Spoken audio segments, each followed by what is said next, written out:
very much, Ruth. Thank you for everybody to come out tonight and celebrate reading and the school, and it looks like there's a lot of really fun events. I might be able to sneak away later and check some of them out, but I'm very glad to be able to be here tonight to talk to you about books and about telling stories and about writing. I can maybe tell you a little bit about how I wrote this book and got it published. But I wanted to start off by saying a little bit about what stories are, because I know that you've been focusing on what makes a story, how do you set the scenes, how do you get a reader's attention, what's the hook for a story. And I wanted to say there's two different ways to approach telling someone something. Now, my book, if you have read it, or if you haven't, if you've read it or if you haven't, it's about the same thing no matter what. But in case you don't know, what my book is about a little girl who decides to teach herself how to cook so she can try new foods, because her mom and dad are not interested in eating anything beyond pizza and grilled cheese sandwiches and chicken nuggets. But this little girl wants to try new foods. So as she learns how to cook, she learns recipes and things like that. There's a recipe in the back of the book that my family put together that I have seen kids, a teacher in Canada last week sent me a picture of his class cooking this quiche. So it's very exciting to see kids trying new foods, which was one of the goals of my book. But here's the thing, the recipe in the back, there's a lot of words in it. You learn something new when you read it, but is it a story? You're getting information from it, but is it a story?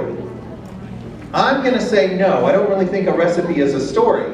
But the food that you cook from a recipe probably definitely has a story behind it. There's a lot of family history behind a lot of recipes. There's a lot of care and love. It might come down from generations. This was grandma's recipe, or this was the way grandfather always made this. This is a recipe from the city or the state or the country we used to live in. And so any meal that you serve together as a family can have a story behind it. And that's just kind of one little way I looked at the difference between the recipe itself is just words, it's just information. But the story behind that recipe, what goes into cooking it, what can you tell about how this food turned into this meal on your table, that's the story. So how did I write this story? It's called How to Feed Your Parents, and as you know, I wanted to write a book about a little girl who tries new foods. Now, I think that getting kids to try new foods is something that's been done before in books. And so I needed to come up with a different hook, and a hook is how you get your reader's attention. I made notes because I wanted to make sure I got this right.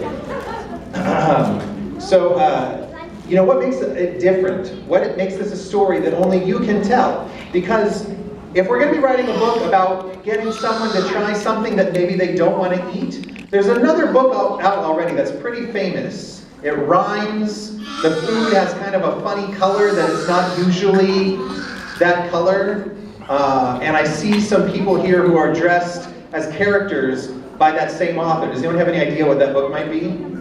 Yeah? Green Eggs and Ham, that's exactly right. Green Eggs and Ham is a book about getting someone to try food that looks a little funny on their plate that maybe they don't want to eat, but they eventually learn how to try it. That's exactly the same thing my book is about. But I couldn't write the same thing that Dr. Seuss wrote. So I had to come up with my own hook. I had to come up with my own way to tell that message, to tell that story. So my book, again, this is my book, I'm reading notes about my own book. My story is about being willing to try new foods. My story's hook is the parents are the ones who don't want to try the food. The kid really wants to try the food. The parents are the ones who don't. And as far as I knew, nobody had done that yet with the book. Again, it's the same message, not the same hook, not the same story. So, the other thing about writing a book is, where do you start? Where do you start telling this story? Because I could have started with, the lifetime of this girl. The main character's name is Matilda Macaroni, and I could have said, when Matilda Macaroni was born, this happened, and then she grew up, and then she learned to try new foods, and she learned she liked this, and it's this long story, but that's not really where the story needed to start. Or I could have started it at, the morning of a day. She woke up, she got dressed, she brushed her teeth, she washed her face, she did all these things, but is that really an important part of telling the story that I wanted to tell, all those little details? No. I could have done it just a moment. The very first page of the book is her walking down the street with her parents, and I could have said, she opened the door, walked outside of her house, took another step, eventually worked her way down the street. That's not the story I was telling either. But any of those could have been a way to start a story. It just would have been a different story. Now, one way that I use to describe, if you want to tell your own story, if you want to write your own book, if this is something that you're interested in, because I'm sure you have a story that people are interested in hearing, is figuring out where to start it and what is the important part of it. The important part of my book was about trying new foods. So from the very beginning, the very first words are, Matilda Macaroni wanted to try a quiche. Her parents did not. So I wanted to get, right at the very beginning, we wanted to learn about what this girl wants. She wants to try new foods. And what her parents want, they do not. So the way I use to describe telling what is important as a story is about my kids. Usually I have found that parents appreciate this story more than the kids do because they relate to it. If I'm at home and I hear a big thump or a crash or a bonk, something like that, I'll hear oh, that was not a good sound at all. Is this hollow? Or is there a good sound? There we go. So if I'm at home and I hear this, and I go running, what happened? I have 3 kids. I have an 11-year-old daughter, a 9-year-old daughter, and a 6-year-old son. And somebody is always getting hurt. I don't know about your families, but somebody is always getting hurt. And I'll hear a big thump, and a cry, or a whine, or a sob, and I'll run back, and my son will be there on the ground, and I'll say, what happened? And one of my daughters will go, well, I walked into the room, and then I went over here, and I picked this up, and then I turned around, and then I decided to go over to my bed, and then I put the pillow down, and then I was going to grab my blanket, and I'm going, wait, what happened to him? Why is he hurt? And then I'm getting there, I'm going to tell you. And then he came in behind me, and I picked up my book, and I didn't know he was behind me. And then I turned around, and I accidentally poked him in the cheek with the corner of the book. Okay. Nobody, is he bleeding? No, that's the information I need right away. So if you're telling the story to your parents about why did someone get hurt, the information, the way they want you to start the story is probably not with what you ate for breakfast that morning. What they want to know is, where should this story start? It should start with, he got bonked in the head by the tea kettle. That did happen once. Fortunately, it wasn't hot because they hadn't been boiling. But one time we heard a big clang, and we came in the kitchen and we found my daughter holding her head, and one of my other daughters was going to fill up a tea kettle at the sink, and she turned around and just clanged her sister in the head with the tea kettle. We assume it was an accident. And we just needed to know that. So if we come and go, what happened? We say, oh, I accidentally hit her in the head with the tea kettle.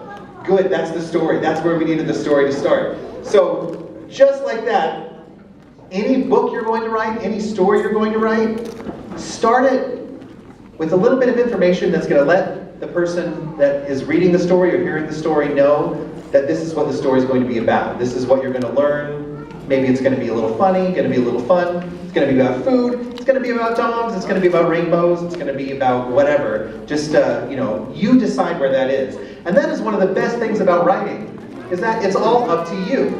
You get to pick where does the story start. You get to pick what the story is about. Now, I understand that you've been celebrating writing and reading for a while now, but I've been hearing from teachers that you've been learning about different aspects of writing in books. So has anyone out here been writing recently, like stories or books? I see that's less hands than I expected for what I was thinking there. That's good. So is there anyone out here who might want to be a writer, like for their job, like a professional writer?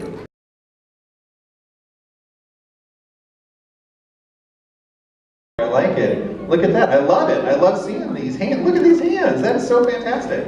So one of the other things I can tell you about writing, and this is good if you want to be a writer or if you don't, this is good advice just for life, is that there are people out there are people in your life who want to help you.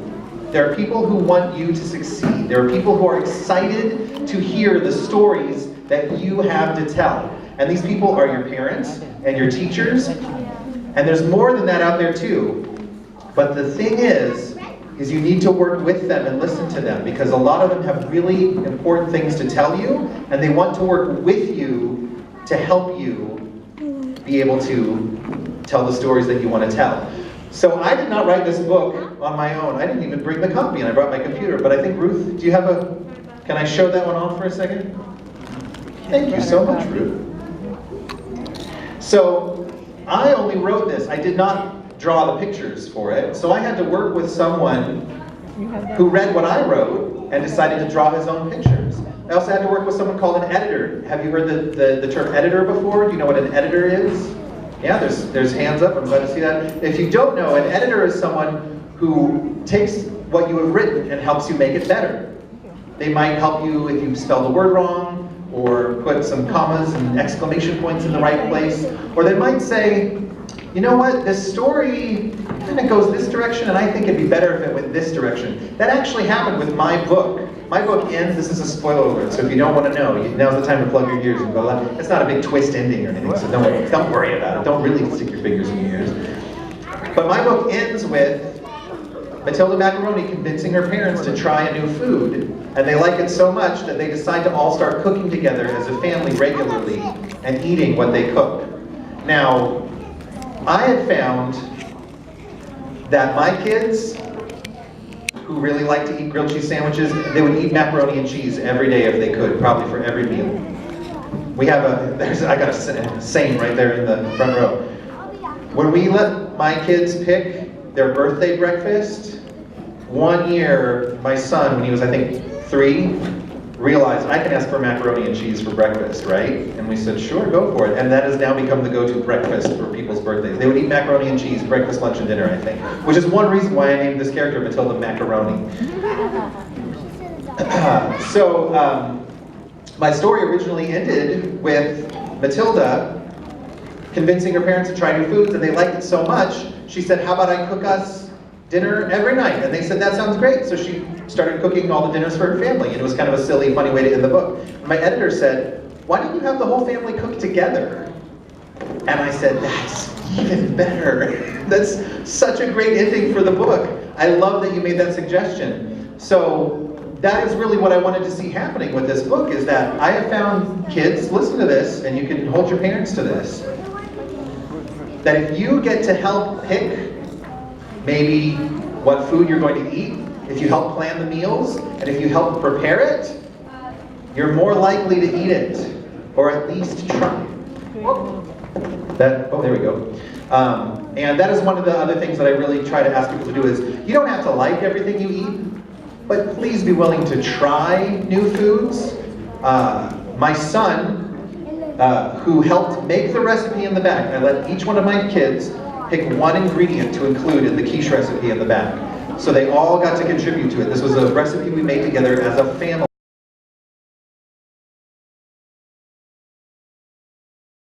Strongly disliked, but I didn't. I hated eating meat. I hated eating tomatoes. I hated eating onions. I hated mushrooms.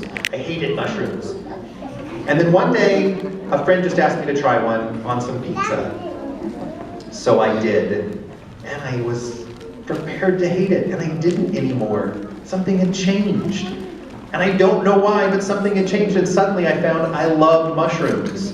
And I loved meat, and I loved onions, and I still hate tomatoes. I hate them. I love them in salsa, pizza sauce, anything. Even if they're chopped up in salsa. But just a raw tomato on my hamburger, it ruins the whole hamburger. You know, I'll say, please no tomato, and they forget, they put a tomato on, and they go, you can just take it off. No, the whole burger is ruined now. It has like the ghost of the tomato on it still, if I take the tomato off, and that's just, I don't want that haunting my mouth all day, you know? So, ultimately what I was saying, getting back to my original point, was it took a lot of people working together to make this book. And if you want to come by the library after this, I will show you some pictures of a very mysterious thing that happened with the illustrator and a cat that went disappearing. but not totally. So if you come by my table in the library when I'm done with this talk, and after some activities in here, I will show you some pictures of how the illustrations in this book started as sketches, and then how they went into a more final form, and then how they look now in the final book. And there's a kind of funny story that went along with that. I thought I saw a hand go up, but it was just a finger scratch. I was at a point, I was told maybe about 20 minutes and then some questions, so that was about 20 minutes. But I'm very happy to answer some questions now if anybody would like. But thank you for listening. So I encourage three things. I'm gonna do three things. You're so good, I'm gonna do three, not just two. One is read constantly, read all the stuff you can, because reading is amazing. Two, write. If you want to write, it doesn't have to be what you think is fantastic, because someone will read it and think it is so good, because you have stories that are worth telling. And three, try new foods. Even if you think you don't like it, at least try it, because you might be surprised and find something you like. So thank you very much, and I'm going to take some questions. And I saw your hand go up first right here. Come on. If you like pizza, like the tomato sauce on your pizza, why do you like the mushroom sauce on your pizza? It has tomato sauce on it. You know what? I like tomato sauce. It's something about adding the tomato with like onions and garlic or something that I really do like that. But just the raw tomato by itself, or even sitting on something, I have no explanation why. It's a mystery. It's so strange. I don't know. But you know what? I didn't do it tonight, but at other talks that I've done, I have brought a raw tomato.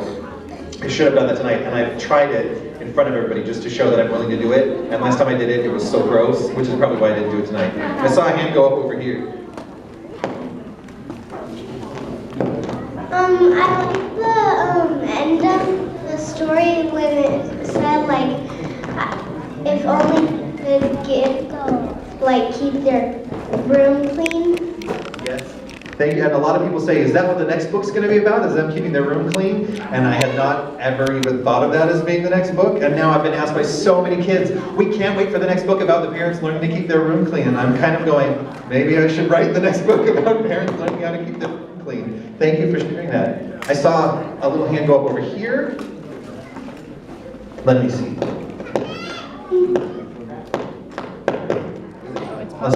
Is this because I'm walking around with it, or? Let me see. Oh, how about, can I have you just shout your questions at me so we don't get that crackling?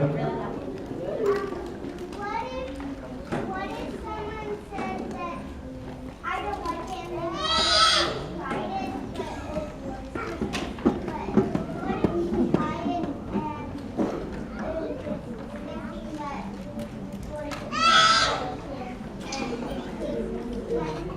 That is a really, have you heard of a conundrum? That's like a mystery. It's like, what if something looks disgusting but tastes delicious? Or what if something looks delicious and you want to try it but it tastes disgusting? And I gotta say, that's just the risk you run with eating different kinds of foods. But sometimes stuff that looks really gross tastes really good because you smush it all up in I think stew, if you really think about it, or certain soups, you know, they look gross. It's just a bunch of chunks of stuff floating around in a liquid. But boy, I love stew. Stew is so good. All right, did you have your hand up too? All right, the microphone's been crackling, so can you speak up really loud?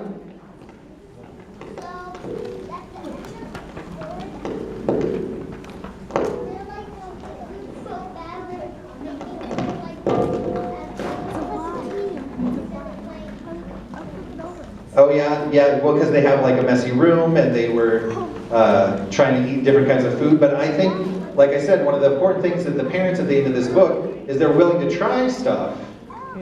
And I think that even babies, have you ever noticed that babies are willing to try things? Yeah. Like you give them a spoon and maybe they've never seen it before and you stick it in their mouth and then they go. Yeah, so in some ways the parents are like little babies. That's a really good point. I think I saw another hand over here at one point. Did I see that? Any other questions? Maybe? Is that a yes or no? No? All right, well, going once, going twice. Thank you very much for having me. I really appreciated being able to share this with you. And thanks for supporting my book and for books in general. And I'm going to hand it back to Ruth now. Thank you, Ryan. So I want to ask you guys